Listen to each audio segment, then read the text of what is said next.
Sorry about that. I had a interruption. Okay, so like I was saying, like, when it comes, it says that his palaces and strongholds increase mourning and lamentation. So basically, yeah, anything that this person finds safety and security in, it'll be destroyed, or there will be it will be an usurping of the foundation, because initially, that's what they wished for you. In this season, everything that the enemy has prayed, evil-eyed, envy, lusted after, spell worked after you against, hired others to do against you in your life, you're going to know based off of what returns back to them, including the witches and warlocks who they hired to do this. Okay? Nobody's exempt at this point, because these people are running to witches and other witches and warlocks and putting their trust, and they're putting their their trust in these people, which is what? A stronghold. It's a foundation. The foundations of the enemy are being usurped. You remember I told you a couple months ago that this was going to be like the war Ahab with Elijah and Ahab. That's exactly what this has turned into. This whole war, this last part of this war sparked after a man was given information by somebody who they believed to be of the light. And they very well could have been of the light. A light reader, okay? They could have gave them information, and this man acted on it. The leader of the group acted on that information and decided to implement warfare. As a result, that was a part of God getting this person to come out of their little safety area. Where they were before, they were safe, but they're not safe there anymore, because they already initiated a battle and a warfare, and now God has finally is able to get his hands on them. God had, what happened was God was able to get to he had a big meeting with all the angels of, you know what I'm saying? And one of the angels told God, like, look, I'll whisper something in one of their ears, in one of the light workers' ears, and it'll get back around to him, and he'll decide to do this. And that's exactly what happened. So the altars of the enemy had been on the altar of the Lord this entire time. The whole time they've been working on their altars, and everyone that they've been calling onto, God has been right there at their altars the entire time, throwing things off and moving things around. Even your ancestors could have been spying on them too. So yeah. And then you have an increased mourning. An increased mourning and lamentation. That speaks for itself. And the daughter of Judah. So this could be someone's child. So if somebody's child, if one of their childs is sick, or if one of them childs is experiencing some kind of sickness, it's getting ready to get worse as a result of what the warfare that they sent out. And where did we see that? We saw that in Egypt. It's basically reliving what happened in Egypt all over again. Even though these people were told, and they even showed that, and they read this. These are Bible stories that these people should already know. He has done violence to his tabernacle as if it were a garden. He has destroyed his place of assembly. The Lord has caused the appointed feasts and Sabbaths to be forgotten in Zion. In his burning indignation, he has spurned the king and the priest. So yes, God is going after the two people who are in charge.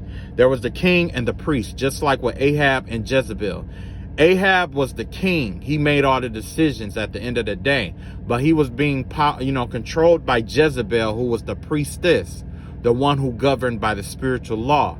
According to the way it used to be, it was like the king had two roles in this realm. That's why a lot of people out here talk about being king, but they have no idea what the origination of being a king was.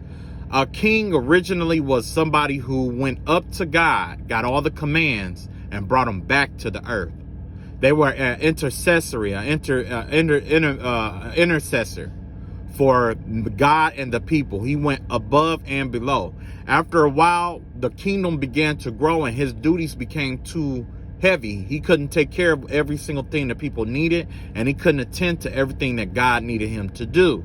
So what they did, they created a priest. So you have actually two rulers in every nation. You have the king, you have the priest or the high priestess, right? One deal with the spiritual affairs, the other deal with the physical affairs of the people, and they both meet each other. Neither one is designed to overpower the other. That's where you get the divine masculine and feminine energies from, essentially. One deals with the physical realm, the other deals with the spiritual realm. Okay?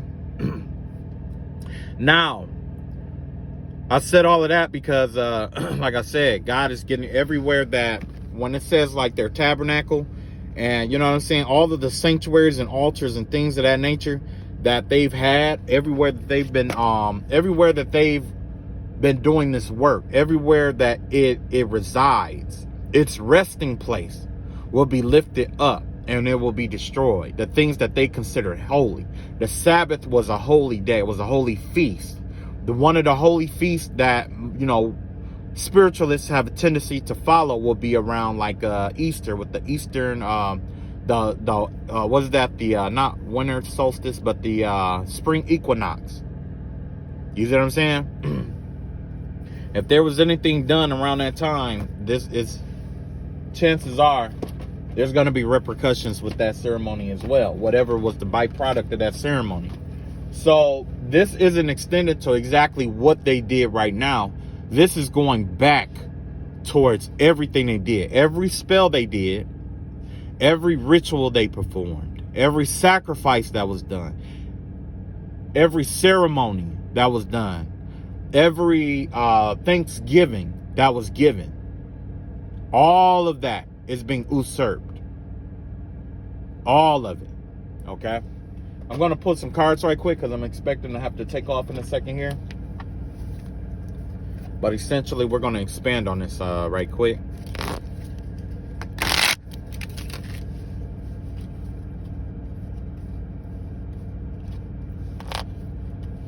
Yeah, so basically the enemy wanted to know. In the last video, I told him, you know, one of the people wanted to know, basically, you know, about the forgiveness and all of that other stuff. And God said, oh, you know, yeah, you know, I'll forgive you, but you still gonna have to pay this karma. You still got to get this, you know, this ill. And no, I'm not healing you. And that's exactly what God said. I'm not healing you. And I've had all kind of blasphemous energies come in my energy, projecting blasphemies. I had all, it was wild. Somebody, in the vibe that I was getting, like somebody recorded themselves speaking blasphemies, and they just keep replaying it over and over again. You know what I'm saying? So beware of that. Somebody trying to get you to recite blasphemies and stuff. You got the King of Swords in reverse here. So yeah, with the King of Swords in reverse here, the vibe that I'm getting with this is that somebody abused their power here. There was a decision. Somebody made the wrong kind of decision, like I was telling you. This give me the vibe of the king right here. That's the king's energy right there, the King of Swords. This is somebody who's deceitful, who's a liar. This is somebody who plays mind games and abuses mental energy over others. This person knows how to, and he or she may be good at reading people, but it's like the energy that I'm really seeing here,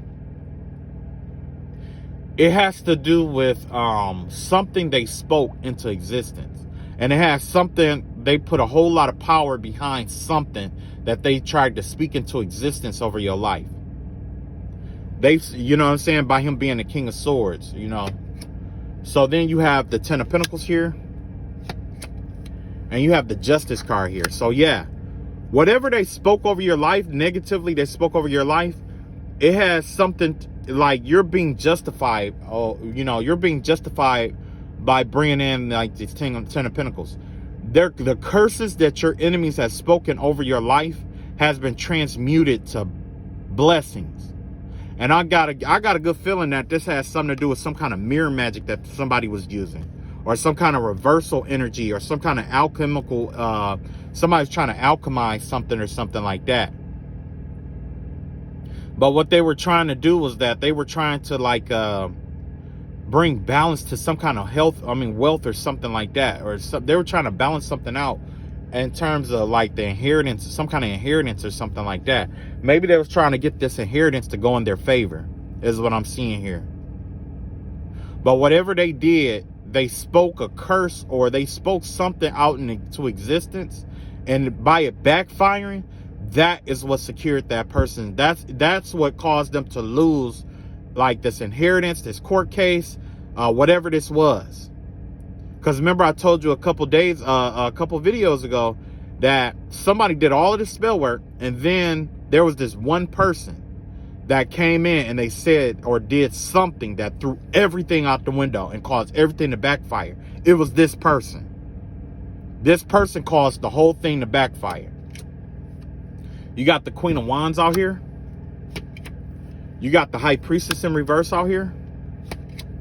And you got the Five of Cups out here in reverse here. So with the Queen of Wands out here, this has to do with some kind of like, this give me the energy of like, it has to do with like some kind of way of like speaking your mind, or like expression. It has to do like maybe creative expression or something like that. It's like this King of Swords or whatever. I guess they were trying to curse you and curse your gifts or something like that. And by them doing that, it brought justice and a 10 of Pentacles to you. So as a result of what they've been speaking out on you, and speaking, it has to do with the tongue, the throat chakra. I don't know if they tried to curse your throat chakra, but it backfired. And now everything that they're speaking, it's coming out in reverse. It's coming out in reverse. So when they cursed your name, they cursed your blessings, they cursed this, they cursed that, they spoke spells and all this other stuff, it turned right back around on them. Something about your creative expression. This has to do with sacral chakra energy right here. So they probably could have been trying to like, they were getting ready to attack your, like do something with your sacral chakra. Something about your intuition. They were trying to like, yeah, keep you like, I don't know. Somebody was getting ready to do something to your intuition. But it looks like by you expressing yourself or speaking your mind or, you know, doing something creative,